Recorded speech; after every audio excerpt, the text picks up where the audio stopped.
Those are leader clouds. And they are really coming in fast.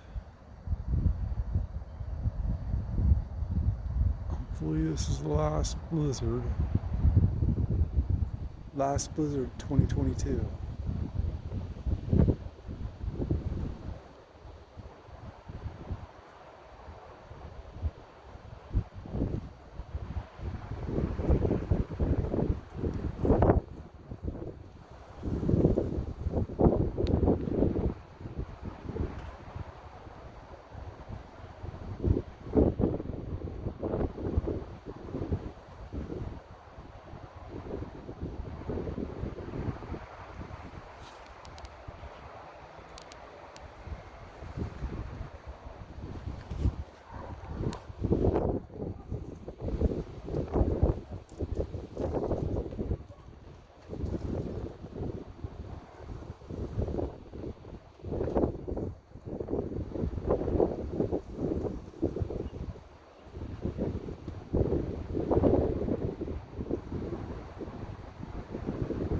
Right over there you should be able to see mountains, but you can't.